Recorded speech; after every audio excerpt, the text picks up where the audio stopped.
أعوذ بالله من الشيطان الرجيم بسم الله الرحمن الرحيم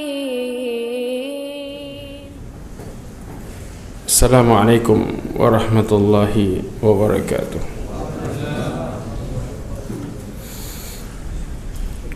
إن الحمد لله نحمده ونستعينه ونستغفره ونستهديه ونعوذ بالله من شرور أنفسنا ومن سيئات أعمالنا. من يهده الله فهو المهتد ومن يضلل فلن تجد له وليا مرشدا. أشهد أن لا إله إلا الله وحده لا شريك له وأشهد أن محمدا عبده ورسوله. بلغ الرسالة وأدى الأمانة ونصح الأمة وتركها على محجة البيضاء ليلها كنهارها لا يزيغ عنها إلا هالك. أما بعد، معاشر المؤمنين rahimani wa rahimakumullah jami'an. Alhamdulillah, kita bersyukur pada Allah Subhanahu wa ta'ala yang berikan kita kenikmatan, terutama nikmat iman, Islam, sehat. Nikmat-nikmat ini semua merupakan kenikmatan yang besar. Bahkan Rasulullah SAW pernah singgung di dalam hadisnya tentang hendaknya setiap kita melihat sebuah kenikmatan itu dengan pandangan yang mudah. Bagaimana Rasulullah mengatakan di dalam hadisnya, Rasulullah mengatakan, man asbaha minkum aminan fi syirbihi wa mu'afiyan fi jasadihi wa indahu qutu yaumihi ka'anna hizat lahu dunya. Rasulullah mengatakan, barang siapa yang di antara kalian aman di pagi harinya, merasa aman di rumahnya, kemudian sehat badannya dan punya makan buat hari itu, maka seakan-akan berkumpul semua kenikmatan dunia kepada dia. Makanya kalau kita melihat dunia dalam posisi seperti ini, kita akan selalu mengatakan alhamdulillah, bersyukur kepada Allah Subhanahu wa ta'ala. Karena bahagia itu mudah, gak susah. Yang buat susah adalah bagaimana cara pandang kita sendiri melihat kebahagiaan itu. Semakin kita mempersulit melihat kebahagiaan itu, semakin akan melihat diri kita kesusahan. Namun semakin kita melihat dengan kacamata yang mudah sebagaimana Rasulullah menggambarkannya, maka semakin kita akan menjadi hamba yang bersyukur kepada Allah Subhanahu wa taala. Salawat dan salam kepada Nabi Muhammad sallallahu alaihi wasallam, khairul anbiya'i wal mursalin, sebaik-baik nabi dan sebaik-baik rasul. Ma'asyarul mu'minin rahimani wa rahimakumullah. Insyaallah hari ini kita akan bahas tentang bahaya kezaliman secara umum. Cuman sebelum kita bahas itu, kemarin masih banyak pertanyaan tentang masalah gambar, ya. Ustaz, bagaimana gambar yang disimpan atau kemudian gambar yang di HP? Apakah kemudian perkara itu termasuk? Coba perhatikan Syekh Muhammad ibn Shalih Al-Utsaimin, juga Syekh Muhammad ibn Shalih Al-Munajjid dulu. Dia mengatakan as-suratul lati al-jawal wa fi ajhizatil hasib wa ma yusawwar bil video la tu'khad hukmus surah fotografiyah li adami thabatiha wa baqaiha illa an takhruju wa tutba. Dikatakan, ya, bahwa sesungguhnya foto yang ada di HP atau di komputer, ya, atau video, ya, itu tidak dihukumi sebagai fotografi atau foto yang diambil jepret. Kenapa? Karena tidak tetap, bisa muncul bisa hilang itu foto. Kecuali apa? Kecuali dikeluarkan itu foto kemudian dicetak, baru kemudian dianggap sebagai gambar makhluk hidup. Tapi kalau di HP sebentar muncul, kadang-kadang berubah, hilang, ya, maka tidak dikatakan ini sebagai perkara yang dilarang oleh Rasulullah SAW. Wa alaihi fala kharaj fi ihtifad biha al-jawal, maka tidak ada permasalahan kalau kemudian disimpan di HP. Ma lam takun mustamilah ala syai'in muharram, selama bukan berkaitan dengan perkara yang diharamkan. Sebagaimana apa? Gambarnya wanita yang bukan mahram. Ini yang enggak boleh. Paham ya? Kemudian Syekh Saleh Muhammad ibn Saleh Al-Utsaimin mengatakan wa suratun bi turuqil haditha kisman. Syekh Saleh Al-Utsaimin mengatakan ya, gambar yang cara yang yang modern sekarang ini itu ada dua jenis ya. Yang pertama, la yakunu lahu mandarun wala mashhad wala madhar. Yang pertama, gambar yang tidak ada yang tidak bentuk penampakan yang tetap, yaitu pada foto yang tercetak maksudnya di sini. Kama dzukira li anna taswir bil asyritah video, sebagaimana yang dikabarkan kepadaku ya, tidak bisa dihukumi boleh secara mutlak perkara ini ya, oleh karena para ulama mengharamkan foto tetap membolehkan video. Jelas? Ulama mengharamkan foto tapi membolehkan video. Kenapa? Karena video gambar gerak, bukan gambar fokus. Jelas ya? Kemudian yang kedua adalah gambar yang tetap. Yang kedua dikatakan adalah gambar yang tetap. Nah, gambar yang tetap ini ya, karena ada di kertas. Nah, ini yang kemudian perkara yang dilarang. Ma'asyiral mu'minin rahimani wa rahimakumullah. Lalu bagaimana kalau menyimpan di album? Kemarin kita bahas itu masalah kalau digantung. Jelas? Ditampakkan. Kalau menyimpan di album, Syekh Shalih Al-Utsaimin menghukumi dengan hukum sebagaimana ya, keumuman gambar selama di rumah maka nggak boleh. Ya, sebagaimana keumuman hadis Rasulullah SAW tentang dilarangnya gambar yang berada di dalam rumah.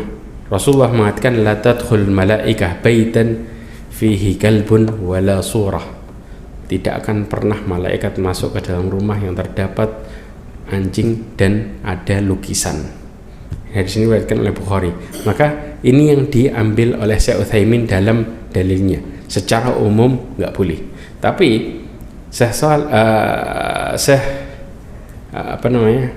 ada Syekh Saleh Al-Luhaidan yang baru meninggal itu. Ya, baru meninggal. Beliau dia ditanya, "Mal hukmun min yahtafizun bis suwar ya tadkariyah ya, tadkariyah, yang dimaksud adalah gambar kenang-kenangan ya, sawaun fi jawalihim ya wa fi ajhijatil hasib aw ghairi dzalik wa sur kama sa'altuhu lam takun suratun nisa innama hiya suratun liman yuhibbuhum min zumala aw surah li ba'di masyayikh alladhi yuhibbuhum." Dikatakan ya, seperti gambar-gambar yang ada di HP atau di yang lainnya atau di misalnya, tapi gambar ini bukan gambar perempuan, akan tapi gambar teman yang disenangi ya, teman sesama laki maksudnya ya, artinya saling mencintai karena Allah SWT. Teman ini teman yang baik istilahnya gitu. Ataupun juga gambar gurunya yang Allah muliakan ya. Artinya gambar ini disimpan, bukan digantung. Hukumnya apa? Maka kemudian di sini Syekh Shalih Al-Luhaidan mengatakan binisbatin liswar arju idza kanat bihadhihi surah. Berdasarkan foto yang ditanya tadi ya, foto ulama atau foto teman-teman laki-laki ya, maka tidak hubungannya dengan larangan, maka aku berharap ya, aku berharap fa'arju annahu la haraj fi dzalik. Aku berharap hukumnya tidak mengapa. Kata Syekh Shalih Al-Luhaidan. Kemudian wa in kanat laisa minal umuri allati yuhmad ala hamliha wa fi'liha bil baliyah as-sayyi'ah man yahtafid bisurah. Dikatakan tetapi jika foto tersebut adalah foto yang tidak terpuji untuk disimpan atau foto yang terlarang ya, adalah bencana buruk jika seseorang menyimpan foto wanita ya yang di HP-nya sehingga membuat semua orang melihatnya ketika dibukanya. Artinya apa? Kalau dibuka ada orang melihat, berarti orang itu juga ikut maksiat. Maka foto-foto yang model kayak gini maka diharamkan, walaupun hatta di HP. Muharram, apalagi disimpan di dompet wal di mana. Naudzubillah min dzalik. Ya. Kalau selain itu, ya, foto kenangan yang jenis pertama la haraj 'alal awal, ya, sebagaimana tidak mengapa di awal yang saya jelaskan. Seiring, ya, doa untuk orang yang menyimpan foto jenis kedua agar bertobat kepada Allah Subhanahu wa taala dan menghapus gambar-gambar terlarang. Yaitu yang kedua apa? Sesuatu foto yang jadi fitnah. Kadang maaf ya ikhwah, orang dari foto itu bisa mengagungkan, dan ini yang kemudian muharram. Ya. Nah, ini yang kemudian harusnya dijauhi. Tapi kalau foto itu foto kenang-kenangan yang tidak membawa kepada sesuatu yang haram, maka Syekh Saleh Al-Luhaidan mengatakan tidak mengapa, disimpan, bukan digantung. Kalau digantung, para ulama sepakat perkara ini. Jelas ya ikhwah? Ya. Jadi insya Allah nggak ada pertanyaan lagi tentang perkara ini. Kita masuk ke dalam pembahasan yang baru, bab masalah kezaliman. Bab masalah kezaliman ini Syekh Al-Imam Ad-Dhahabi mengatakan innamas sabilu 'alal ladzina yadlimuna an-nasa wa yabghuna fil ardi bighairil haqq ulaika lahum adzabun alim. Allah SWT berfirman dalam surat Asy-Syu'ara ayat 42, ya, ini dalil yang dinukil pertama. Sesungguhnya dosa itu atas orang-orang yang berbuat dolim kepada manusia, wa yabghuna fil ardi bighairil haqq. Mereka yabghun, ya, karena pembahasan kita tentang masalah al-baghi. Baghi ini orang-orang yang dolim serta melampaui batas. Jelas? Dan mereka melampaui batas di atas muka bumi tanpa sesuatu yang dibenarkan. Ulaika lahum adzabun alim. Mereka memiliki mendapatkan adab yang pedih. Ya. Sekarang pengertian zalim. Di dalam kitab Fawaid dikatakan zalim itu menempatkan sesuatu yang bukan pada tempatnya. Ini pengertian secara umum. Kemudian asal makna zalim dari kata bertindak yang lalim dan melampaui batas. Ini maknanya. Jelas ya? Kemudian zalim juga bisa bermakna menyimpang dari tujuannya. Ini zalim. Nah, di dalam tafsir Syekh Abdurrahman Ibn Nasir As-Sa'di mengatakan di dalam surat Asy-Syu'ara ayat 42, dikatakan ini meliputi kezaliman yang dimaksud adalah meliputi semua bentuk kezaliman dan penganiayaan terhadap orang lain. Nah, dalam kezaliman ini disebutkan ada 3 hal. Jelas. Jadi kezaliman antar sesama manusia meliputi 3 hal. Yang pertama disebutkan terhadap darah, atau kita bisa sebut dengan jiwa. Jelas? Yang kedua terhadap harta. Ya, yang ketiga adalah kehormatan. Nanti saya akan jelaskan di sini, insyaallah. Nah, ini kezaliman antar sesama manusia yang sebagaimana Allah SWT sebutkan di dalam surat Asy-Syu'ara ayat 42. Kandungan itu. Kemudian Rasulullah SAW mengatakan di dalam hadisnya yang diriwayatkan Imam Muslim, ya, dinukil oleh Imam Dhahabi. Dalil yang kedua adalah wa innallaha auha ilayya an tawadhu, dan sesungguhnya Allah Subhanahu wa taala mewahyukan padaku untuk memiliki sifat tawadhu, hatta la yafkhar ahadun ala ahadin wa la yabghi ahadun ala ahad, sampai seseorang satu dengan yang lainnya tidak menyombongkan diri dan tidak melampaui batas. Kaitannya hadis ini dengan zalim apa?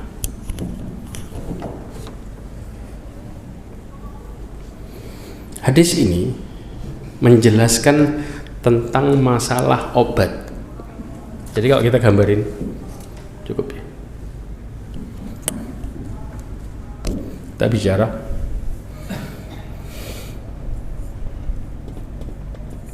zalim. Kezaliman ini dibagi jadi 3. 1, dalam masalah darah, dalam kurung jiwa. Dua, harta. Yes. Yang ketiga, kehormatan.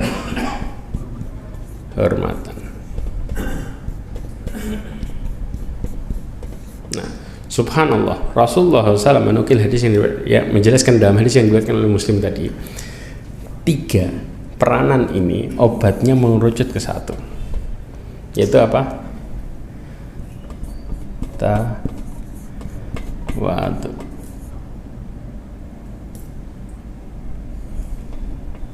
Jelas? Atau dalam bahasa kita merendahkan diri di hadapan manusia. Kita tidak merasa lebih baik daripada yang lainnya. Kalau kita melihat perkara ini, ya, maka kemudian manusia tidak akan pernah merusak perkara ini. Kenapa? Karena mereka berusaha untuk bermuamalah kepada orang lain sebagaimana mereka senang untuk dimuamalahi dengan cara yang sama. Paham ya di sini? Makanya dalam perkara tawadhu ini, ya, merendahkan diri, coba kita lihat istilahnya. Ya. Istilah tawadhu ini, yang pertama, Ibnu Hajar Al-Asqalani mengatakan di dalam Fathul Bari Syarah Sahih Al-Bukhari, disebutkan tawadhu itu menampakkan diri lebih rendah daripada orang yang ingin dimuliakannya.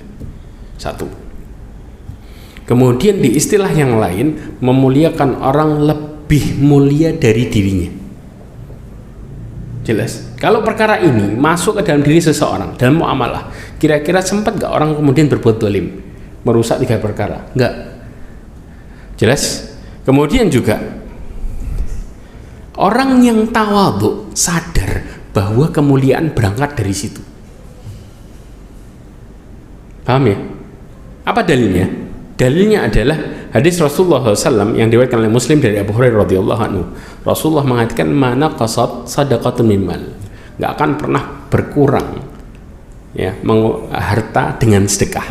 Kemudian wa mazadallahu abdan bi'afwin illa izza, dan tidaklah seorang hamba pemaaf melainkan Allah akan berikan dia kemuliaan. Ya, wa ma tawadha'a ahadun lillah. Yang terakhir, dan tidaklah seseorang hamba merendahkan diri karena Allah. Nah, kadang-kadang enggak, kita merendahkan diri ngelihat karena orangnya. Orang berharap ngerespon dia, kalau dia kemudian berusaha merendahkan diri. Ini salah. Rasulullah mengatakan, wa ma tawadha'a ahadun lillah, karena Allah, illa rafa'ahu Allah, kecuali Allah akan muliakan dia. Maka syarat dalam perkara tawadhu, lakukan karena Allah. Ya, karena di sini yang menilai kemuliaan dan menjatuhkan mutlak hanya Allah. Orang yang tawadhu tahu tempat itu, tahu kedudukan itu, maka mereka berusaha untuk melihat dirinya tidak lebih baik daripada yang lainnya, karena mereka sibuk melihat kesalahan dirinya. Ini peranan yang terjadi. Kadang-kadang enggak, kita ngelihat kesalahan orang lain, subhanallah, apal luar biasa. Begitu ditanya kesalahan diri, saya nggak buat apa-apa tuh. Padahal kezalimannya luar biasa. Orang lain tahu kezalimannya, tapi dia tidak bisa melihat perkara itu. Kenapa? Karena sibuk melihat orang lain. Dan orang yang tawadhu tidak memiliki sifat ini. Dan orang yang tawadhu tidak bingung tentang apa? Tentang bagaimana pandangan manusia terhadap dirinya. Tapi dia akan mencari keridhaan Allah Subhanahu wa taala. Jelas? Ya. Makanya di sini Allah Subhanahu wa taala mengatakan dalam surat Al-Furqan, Allah mengatakan apa? Wa ibadur rahmanil ladzina yamshuna al-ardi hauna. Subhanallah. Coba lihat di Al-Furqan 62 kalau salah, sebutkan, dan hamba-hamba Allah yang Allah rahmati, Allah menyandarkan hambanya kepada sifatnya, wa ibadur rahman alladzina yamshuna al-ardi hauna, mereka berjalan di atas muka bumi dengan penuh ketenangan, merendahkan dirinya. Wa idza khatabahumul jahiluna qalu salama, kalau mereka diajak bicara sama orang yang jahil, orang-orang yang zalim, mereka membalas dengan cara yang baik, qalu salama. Karena mereka tahu kemuliaan sumbernya datang dari Allah, bukan dari apa kata orang. Jelas ya ikhwah. Maka di sini letak bagaimana kemudian kondisi orang-orang itu bisa tawadhu. Kemudian bahkan contoh Rasulullah SAW ketika ditanya, ya, para sahabat Rasulullah tanya kepada Aisyah bagaimana Rasulullah itu di rumah. Nah, di sini diriwayatkan Imam Ahmad, kemudian Ibnu Hibban dengan sanad yang sahih dikatakan, ya, karena yasna'u Rasulullah sallallahu alaihi wasallam idza kana 'indak ayu syai'in, sesuatu apa yang Rasulullah lakukan ketika di sisimu atau di rumah, dalam artian apa kata Aisyah mengatakan ma yaf'al ahadakum fi mihnati ahlihi. Rasulullah SAW melakukan sebagaimana yang kalian lakukan, ya, dalam membantu keluarganya, bantu istrinya. Ngapain coba? Ya, yakhsifu na'lah. Rasulullah itu jahit sendalnya sendiri, gak minta bantuan istrinya. Subhanallah. Satu. Kemudian wa yuhaytu thawbah, jahit bajunya kalau bajunya ada yang rusak. Kemudian apa? Wa yarfa'u dalwah, dan Rasulullah SAW juga ngangkat ember air, bantuin. Gak ada istilah saya suami, engkau istri, lakukan pekerjaanmu, saya lakukan pekerjaan saya. Di rumah Rasulullah membantu keluarganya. Pertanyaannya, loh Ustaz, nanti kemudian suami tambah dianggap remeh. Jawabannya, Rasulullah tambah mulia apa tambah remeh? Jelas. Kadang-kadang maaf, permasalahan rumah tangga muncul karena adanya apa? Adanya pagar antara suami sama istri. Kadang-kadang apa? Kalau nggak istri, kalau nggak suami yang buat pagar itu, mengatakan ini tugasmu, ini tugas saya. Ketika salah satu butuh bantuan, saya yang lainnya akan mengatakan, loh tugasnya kan selesai, tugasmu mana? Ini perkara yang kemudian akhirnya muncul masalah dari sini. Padahal kalau dibilang kadang-kadang seorang mengatakan laki itu harus mulia, tegas iya, tapi kasih sayang juga iya. Rasulullah juga mengatakan khairukum li ahli wa ana khairukum li ahli. Sebaik-baik kalian yang terbaik untuk pada keluarganya, saya yang terbaik kepada keluargaku. Dibuktikan tugas laki-laki cari nafkah, tapi tidak menutup kemungkinan untuk nolong keluarganya. Disinilah kemuliaan tambah naik. Ketika seorang laki-laki mengatakan menasihati istrinya, istrinya akan mendengarkan. Kenapa? Karena suaminya di depan matanya adalah seorang laki-laki yang terhormat. Kebayang nggak? Berawal dari perkara itu, yaitu merendahkan diri, tidak melihat dirinya lebih baik dari yang lain. Ya, dalam perkara muamalah, lihat, maka kemudian kita nggak akan pernah sempat melakukan kezaliman satu dengan yang lainnya, ya ikhwah. Jelas. Kemudian Anas ibn Malik radhiyallahu anhu pernah berkata, perkataannya, atsarnya diriwayatkan oleh Ibnu Hibban, dikatakan anna Nabi sallallahu alaihi wasallam kana yazurul ansar. Perhatikan, Rasulullah SAW bukan Rasulullah didatengin sahabatnya terus, Rasulullah datengin sahabatnya, ya, menziarahi Ansar. Kemudian apa? Wa yusallim ala sibyanihim, dan kemudian ngasih salam kepada anak-anak kecilnya. Anak kecilnya diajak ngomong. Kadang-kadang orang yang kalau bergaul sama anak di bawahnya, wah nanti kelihatan nggak kelihatan ini. Kenapa? Seakan-akan kayak sebaya. Siapa bilang? Rasulullah itu anak kecilnya diajak disapa, kemudian apa? Wayam sahuru usahum, dan kemudian mengusap kepalanya. Maka Rasulullah benar-benar dicintai dari mulai kalangan anak-anak sampai orang tua, karena muamalahnya yang luar biasa. Dan ini tercermin kalau kita mengatakan Rasulullah, kalau kita mengatakan orang yang melakukan sesuatu kepada anak kecil itu menjadi anak kecil kurang ajar, lalu gimana kalau dengan perilaku Rasulullah? Kita bisa mengatakan itu salah? Na'udzubillahi min dzalik. Ini perkara yang seharusnya, makanya ingat, setan berusaha memasukkan perkara yang baik jadi buruk. Karena apa? Pandangan manusia terhadap perkara-perkara tersebut mereka suudzon sebelum melakukan. Ini yang sering terjadi.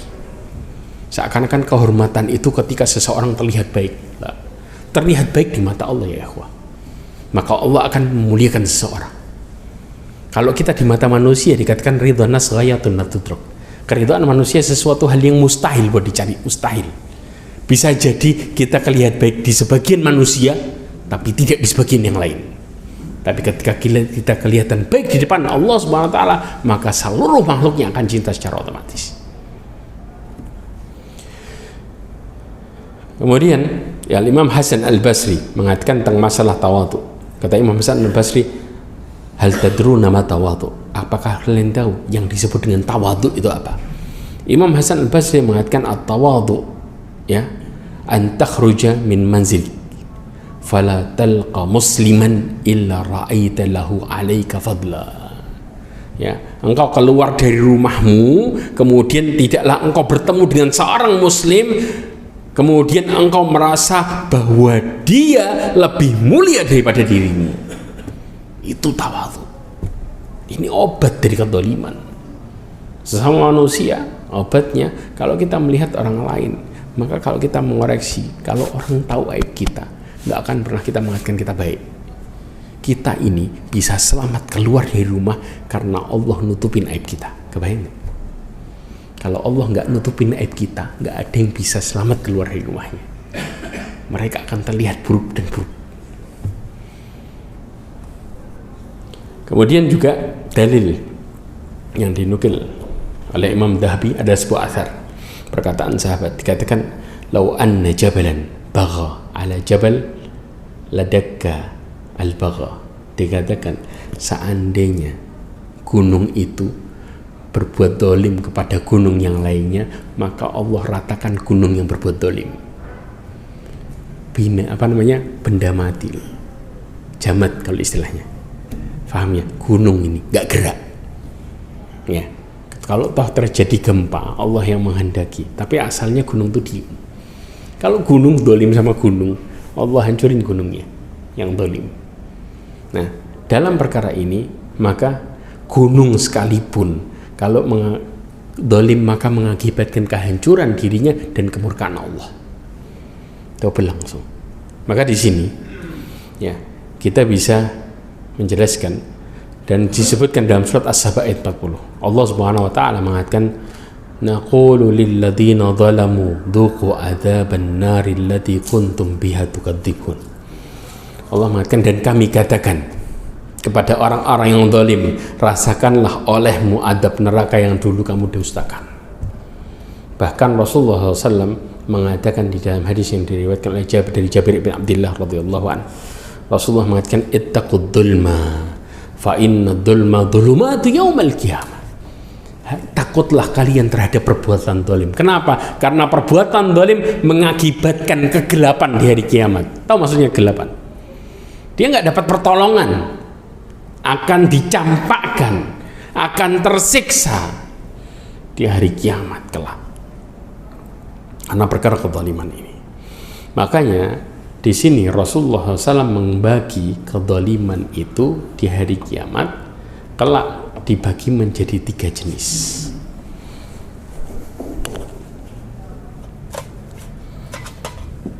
Ini dari segi manusia sama manusia ya. Tapi kezaliman secara umum Rasulullah SAW katakan dibagi menjadi 3.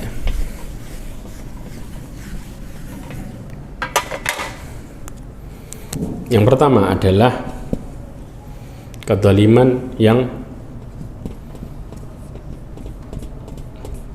tidak diampuni. Jelas? Yang kedua, kezaliman yang diampuni. Yang ketiga, kezaliman yang dibalas. Paham ya?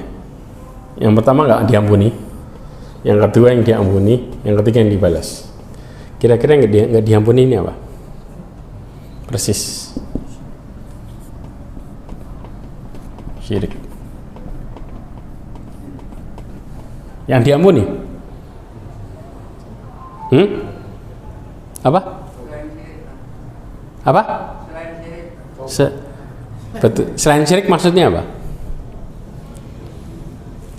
Maksudnya adalah antara hamba kepada Allah. Jelas?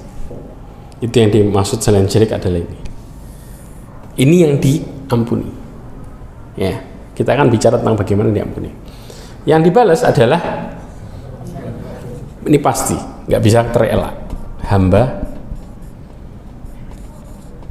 sama hamba.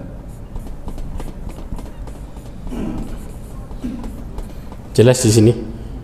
Nah, bicara kedzaliman hamba sama hamba, ini ada kedzaliman yang dibalasnya dua, yaitu ya dunia, ya kemudian plus kena juga di akhirat. Jadi hukuman dunianya nggak menyelesaikan perkara itu, akhirat juga kena. Dosa apa ini? Ini ada 4 juga. Ini kalau dosa ini ada 4. Ya. Yang pertama, saya tulis sini aja ya, biar kelihatan. Yang ini jelas ya.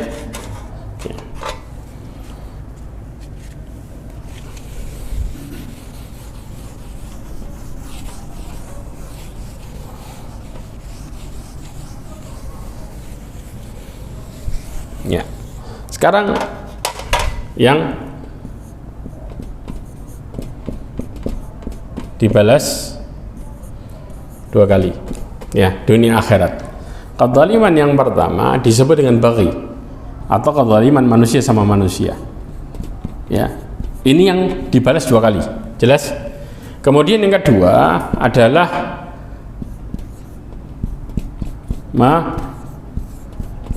memutus apa? Persaudaraan.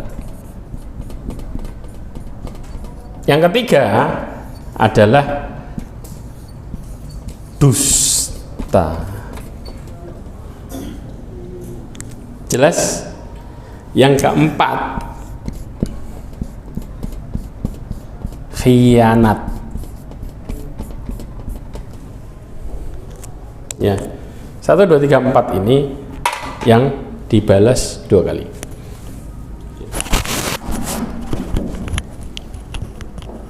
Oke. Saya jelaskan dulu tentang masalah kedzaliman 3 ini. Baru kita bicara masalah yang 4. Kedzaliman yang 3, Rasulullah SAW mengatakan dalam hadisnya, ya, yang diriwayatkan oleh Tayalisi, Abdul Razak, ya, dalam musnadnya, ya, dari Qatadah, kemudian dari Al Hasan, dan juga diriwayatkan oleh Al Bazzar, ya, dan hadis ini hasan. Rasulullah mengatakan dari Anas bin Malik radhiyallahu anhu, dikatakan ad-dzulmu thalathatun, kedzaliman itu 3 jenis. Yang pertama fadzulmu la yatrukullahu, kedzaliman yang tidak akan Allah biarkan, yaitu dibalas tadi. Jelas? Yang kedua wadzulmu yughfar, kedzaliman yang diampuni. Ya. Artinya mudah diampuni, kedzaliman jenis kedua. Kemudian yang ketiga wadzulmu la yughfar, kedzaliman yang tidak akan pernah diampuni. Fa amma dzulmu alladzi la yughfar, kedzaliman yang tidak akan pernah diampuni, fasyirk fala yaghfiruhullah, yaitu kesyirikan, Allah nggak mungkin mengampuninya. Maksudnya apa? Orang yang mati masih punya dosa itu dan belum bertobat, maka nggak akan pernah diampuni. Jelas ya? Kemudian wa amma dzulmul ladzi yughfar fadzulmul abd fima bainahu wa baina rabbih, kedzaliman yang diampuni dengan mudah yaitu kedzaliman antara seorang hamba kepada Allah Subhanahu wa taala, selain syirik kita bicara. Ya. Wa ammal ladzi la atrukallah faqassallahu ba'dahum min ba'd. Kezaliman yang tidak akan pernah Allah biarkan, yaitu Allah akan kisos, balas satu dengan yang lainnya, pasti kena, yaitu kezaliman sesama hamba. Maka kalau kita bicara dosa-dosa besar nih, contoh zina itu kezaliman sama Allah apa sama mana? Sama Allah kena, sama manusia kena di sini.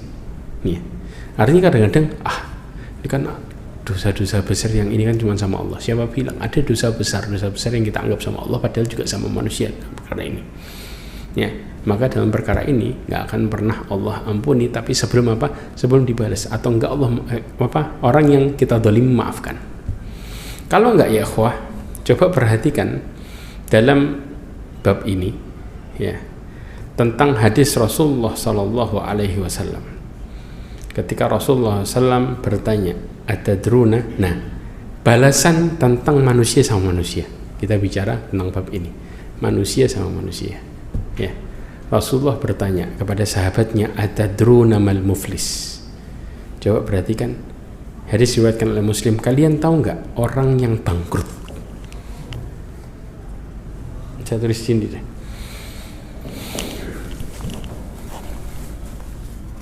Ya. Rasulullah mengatakan,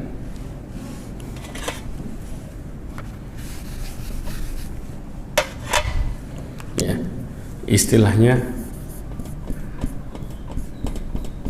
bangkrut. Ya, Rasulullah ketika tanya seperti ini, kira-kira sahabat menjawab dengan bayangan dunia, betul nggak? Al-muflisu fina, kata sahabat, orang bangkrut di antar kami, man la dirhaman lahu wala mata, yang nggak punya dirham, uang yang paling kecil nggak punya dia, dan juga perbendaharaan harta nggak punya, itu yang bangkrut. Rasulullah mengatakan, al-muflisu min ummati, orang yang bangkrut dari umatku, ya'ti yaumal qiyamah. Kebayang nggak? Dia, kita kan berhubungan, ada namanya hablum minan nas, ya, hamba sama Allah, ya.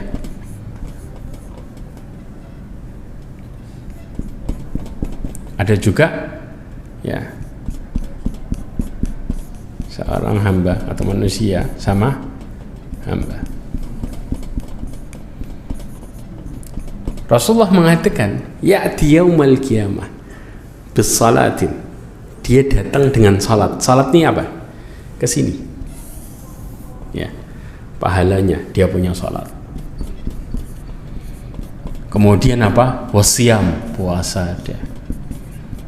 Wazakah, zakat ada. Banyak nggak nih pahala? Banyak kan?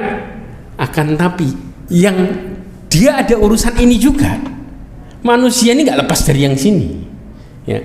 Wayati, tapi dia datang qad syatama hada, menghina itu bab masalah apa? Kehormatan, ya enggak?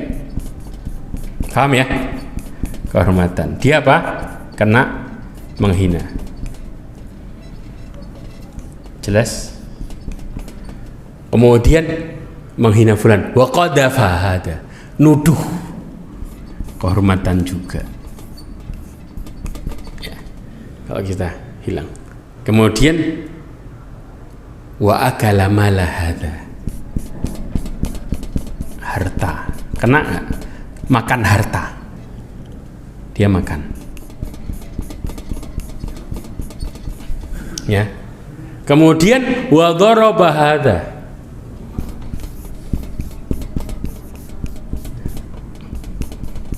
mukul itu masuk mana? Darah, ya, mukul. Wasafaqa dima hada, ngalirin darah, bunuh. Istilahnya, kebayang tiga-tiganya Rasulullah sebutin semua dengan amalan-amalannya. Kemudian apa yang terjadi? Fayu'ta tahada, ini kira-kira ini orang terzalimi semua kan? Perlu diadili nggak? Diadili. Maka ya, ininya pahalanya ke sini satu-satu. fayu'ta hadza min hasanati. Orang yang tadi terzalimi datang dikasih pahalanya, pergi. Wa hadza min hasanati, masih ada kan nih, nuduh, datang dikasih lagi. Kemudian terus masih ada kedzaliman di bawahnya. Fa in faniyat hasanatuhu qabla ayyuqdama alaih. Kalau seandainya kebaikannya habis, sedangkan ya pengadilannya belum selesai, hidat orang-orang yang tadi baris itu tadi diambil dosa-dosanya, min khotoyahum faturihat, dikasih sama ini,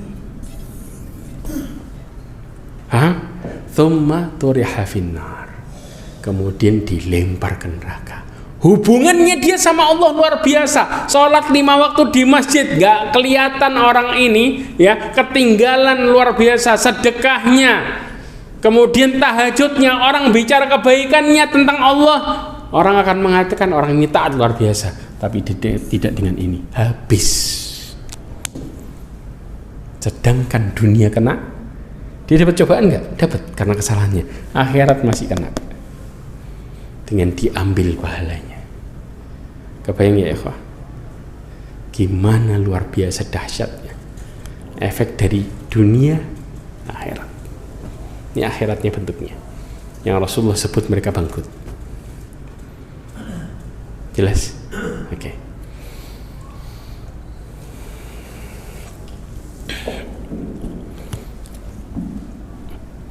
Ma'asyiral mu'minin rahimani wa rahimakumullah.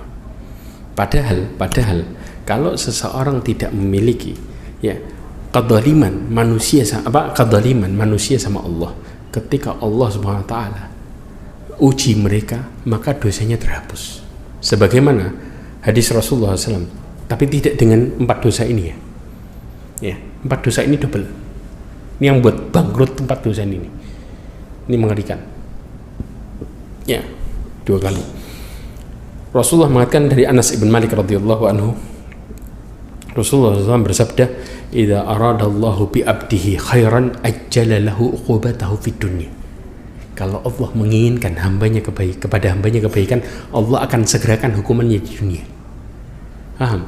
Dia dikasih cobaan yang disebut dengan al-masaibul mahiyah. Ibnu Qayyim al-Jauzi menyebutkan ini cobaan yang menghapus dosa. Tapi dosa apa? Dosa dia sama Allah yang dimudahkan luar biasa. Tapi kalau dosa dia sama manusia, dia dikasih cobaan iya, tapi belum selesai, masih ada tuntutan di akhirat. Kebayang ya? Ya. Ini, tapi kalau yang ini Rasulullah SAW mengatakan, kalau Allah menginginkan kepada hambanya kebaikan, Allah akan segerakan hukumannya di dunia. Wa idza aradallahu bi 'abdihi syarra amsaka anhu bi dzambihi hatta yuwafa bihi yaumal qiyamah. Kalau Allah menginginkan kepada hambanya keburukan, Allah akan tahan dosanya tadi. Ya, enggak dibalas di dunia sampai dibalas habis di hari kiamat. Kalau dibalas habis di hari kiamat, enggak ada orang yang bisa ngelak dengan mengatakan saya bertobatlah. Maaf. Tapi kalau di dunia dia bisa meminta kepada Allah SWT pertolongan, diberikan sabar dan lain sebagainya di balik menghadapi perkara ini. Bahkan ulama salaf mengatakan tentang perkara bagaimana mereka menghadapi cobaan di balik dosanya. Kata ulama salaf, in asaitullah ra'aitu dzalika fi khalqin zaujati wa ahli wa dabati. Dikatakan jika aku bermaksiat kepada Allah, aku melihat dampak buruknya ya dalam perilaku siapa? Perilaku istriku, keluargaku dan tungganganku. Jadi langsung mereka melihat setiap kena cobaan di sekitarnya, oh ini karena dosa saya. Lihat bagaimana kemudian ulama terdahulu mereka muhasabah dirinya. Ya. Maka mereka apa? Senang. Kenapa? Kehapus. Ya. Paham ya ikhwah? Ya. Tapi coba perhatikan, kalau kemudian kita melakukan dosa, ya, dan dosa itu antara manusia sama manusia. Rasulullah SAW mengatakan di dalam hadisnya, kata Rasulullah, ma min dambin ajdar ayu ajal li sahibihi al-uqubah fid dunya ma'a ma yu'akhkhar lahu fil akhirah min qati'atir rahim wal khiyanah wal kadhib. Dikatakan dalam sebuah riwayat, ya, hadis ini diriwayatkan oleh Al-Imam Tabrani di dalam Mu'jamul Kabir, disebutkan, dan tidak ada suatu dosa yang lebih pantas Allah percepat siksanya di dunia bagi pelakunya, serta disiapkan di akhirat, ya, daripada memutus tali persaudaraan, berkhianat, dan berbohong. 3 ini tadi kan. Kemudian juga di dalam hadis yang lain, ya, yang diriwayatkan oleh Imam Tirmidzi, Abu Dawud, dan Bukhari, ya, di dalam kitab Adabul Mufrad disebutkan, ma min dambin ajdar, tidak ada dosa yang lebih pantas, kata Rasulullah, ayu ajjalallah li sahibihi al-uqubah fid dunya, untuk disegerakan bagi pelakunya hukuman di dunia, ma'a ma yu'akhkhar lahu fil akhirah, bersamaan dengan Allah akhirkan juga di akhirat, mimbaghi, dari kezaliman, ya, wa qati'atir rahim, dan pemutus tali persaudaraan. Jelas. Jadi 4 dosa dihukum 2 kali sekaligus. Na'udzubillah min dzalik. Nah, di sini Ibnu Qayyim Al-Jauzi menjelaskan tentang permasalahan dosa, ya, antara hambanya kepada Allah yang tadi disebut dengan kezaliman, tapi dengan solusinya. Coba perhatikan perkataan Ibnu Qayyim Al-Jauzi dalam perkara ini. Ibnu Qayyim Al-Jauzi mengatakan, wa dzulmu indallahi azza wa jalla yaumal qiyamah lahu dawawinu thalatha.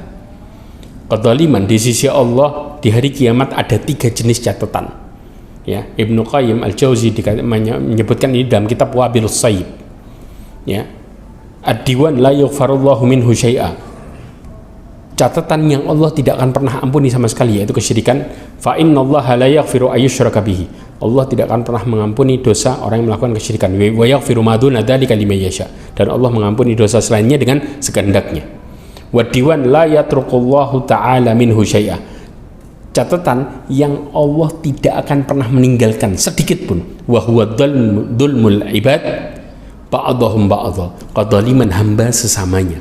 Fa inna Allah Ta'ala yastawfihi kullah, Allah akan balas semua. Jelas.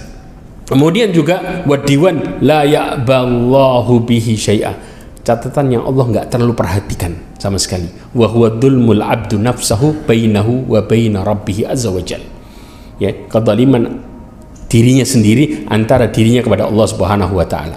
Nah, kemudian, ya, di sini Ibnu Qayyim mengatakan, fa inna hadzal diwan akhafud dawawin wa asra'il maham. Dikatakan catatan ini catatan yang paling ringan dan yang paling cepat terhapus, paling cepat kehapus. Gimana kehapusnya? Ya, fa innahu yumha bitaubah. Kesalahan kita sama Allah terhapus pertama dengan taubat. Kemudian yang kedua, istighfar, yaitu kita minta ampun kepada Allah, ya, istighfar. Kemudian wal hasanat al mahiyah, kebaikan yang menghapus keburukan. Sebagaimana Rasulullah mengatakan, wa'ad bi'is sayyi'at al hasanata tamhuha, ya, ikutilah keburukan dengan kebaikan, niscaya akan menghapuskannya, yaitu kezaliman kita sama Allah. Jelas. Kemudian juga wal masaibul mukaffirah, kemudian kesusahan yang menghapuskan, cobaan, ya, ini menghapuskan apa? Dosa kita sama Allah. Jelas, ya. Wa nahwi dzalika bi khilaf dawawin syirk, dan berbagai macam. Kemudian berbeda dengan catatan kesyirikan. Kenapa? La yumha illa bitauhid, maka kesyirikan itu nggak akan pernah terhapuskan dosanya kecuali dengan tauhid. Jadi kalau orang mau tobat dari syirik, dia harus mentauhidkan Allah. Kalau dia masih belum mentauhidkan Allah, maka syiriknya masih belum diampuni, ya. Kenapa? Karena kemudian juga wadiwan madzalim la yumha illa bi khuruj minha au ila al-arbabiha au istihlalihim minha. Nah, catatan kezaliman sesama manusia tidak akan pernah terhapuskan kecuali dia keluar dari kezaliman itu, kemudian minta maaf sama orang yang dizalimi, ya, baru selesai urusan ini. Walamma kana syirk a'dhamud dawawin thalatha indallahi azza wa jalla harramal jannah ala ahli fala yadkhulul jannata nafsul musyrikah wa innama yadkhuluha ahli tauhid. Alasannya adalah kenapa catatan syirik itu paling besar, karena tidak mungkin, kata Ibnu Qayyim, seorang musyrik bisa masuk surga. Orang yang masuk surga semuanya adalah ahli tauhid, semua. Ya, jadi tauhid itu kuncinya untuk masuk surga. Kemudian Ibnu Qayyim di sini mengatakan fa inna tauhid huwa miftah babiha falam yakun ma'ahu miftah lam yuftahu lahu babuha. Ya, maka nggak mungkin seseorang masuk pintu kalau nggak punya kuncinya. Maka kunci untuk masuk pintu surga adalah tauhid. Ini jelas di sini. Jadi kalau kita sudah kena syirik, selesai sudah. Mau ke apa, mau gimana pun nggak akan pernah bisa terselesaikan masalah itu kecuali dengan kita balik tauhid. Jadi mutlak nggak bisa syirik. Karena kuncinya apa? Tauhid. Baru kemudian dikunci itu ada giginya nggak? Ada. Baru giginya ini kita bicara masalah ketaatan kita kepada Allah Subhanahu Wa Taala. Paham ya? Kenapa? In ata bimiftah la asnana lahu lam yumkin fathul bab. Ya. Dan juga kalau seseorang datang dengan kunci yang tidak punya gigi, nggak mungkin juga buka pintu, los. Maka giginya kita bicara masalah ketaatan. Tapi inti dari ketaatannya, dasarnya apa? Tauhid. Jelas ya ikhwah? Ya, ini bagaimana kemudian dengan masalah ini. Maka hati-hati kezaliman manusia sama manusia. Mudah-mudahan Allah SWT menjauhkan perkara ini. Dan yang terakhir, saya ingin menjelaskan hati-hati masalah kezaliman. Kadang-kadang kezaliman kita berbicara adalah manusia sama manusia. Ada kezaliman yang nggak terasa. Kezaliman manusia sama binatang. Ini termasuk kezaliman. Bahkan Imam Ad-Dahabi menukil hadis Rasulullah SAW yang diriwayatkan oleh Bukhari dan Muslim dalam Sahihain, dikatakan, ya, udzibat imra'ah fi hirrah, seorang wanita disiksa di neraka gara-gara kucing. Ya, ini hadis masyhur sebenarnya. Ya, kenapa? Habasatha hatta matat ju'an, karena dia memenjarakan kucing itu sampai mati kelaparan. Fadakhalat fihan nar, maka dia masuk ke dalam neraka. Faqala wallah a'lamu la anti at'amtiha. Dikatakan demi Allah, ya, Umar bin Khattab mengatakan, beliau bersabda, engkau tidak memberikannya makan, engkau juga tidak memberikannya minum ketika engkau mengurungnya, dan engkau juga tidak membiarkannya ta'kulu min hasyashil ard. Artinya makan dari binatang-binatang yang di darat. Dia nggak biarin untuk makan dari situ. Maka inilah penyebab dia masuk ke dalam neraka. Kemudian juga Rasulullah SAW juga mengatakan dalam hadisnya, di hadis yang lain, kata Rasulullah, lau ghufira lakum ma ta'tuna ilal bahaim. Kalau seandainya Allah Subhanahu wa taala mengampuni kalian terhadap apa yang kalian lakukan terhadap binatang ternak, ya, la ghufira lakum katsira, maka Allah mengampuni banyak dosa. Kebayang enggak? Kadang-kadang kita sama binatang ternak waktu Idul Adha sembarang. Contohnya apa?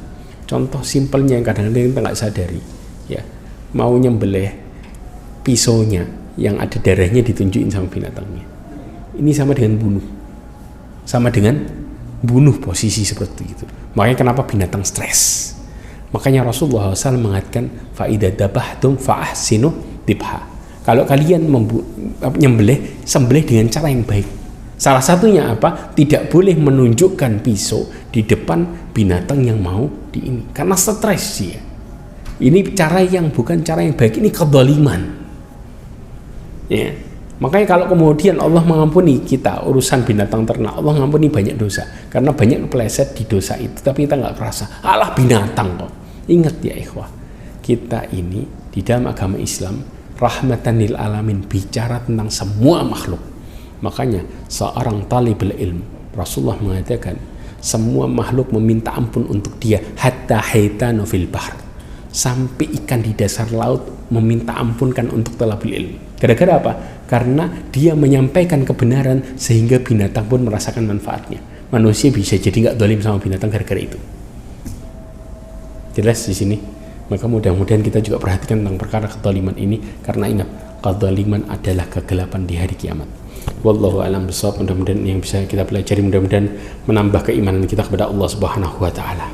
Dan mudah-mudahan Allah Subhanahu wa taala memberikan kita petunjuk terus-menerus sampai hari kiamat, sampai kita diambil nyawa kita. Dan mudah-mudahan Allah Subhanahu wa taala menjadikan kita hamba-hamba Allah yang bertakwa, serta dijauhkan dari kemurkaannya, dan ditutup hidup kita semua dengan husnul khatimah. Subhanakallahumma wa bihamdika asyhadu an la ilaha illa anta astaghfiruka wa atubu ilaik. Wassalamualaikum warahmatullahi wabarakatuh.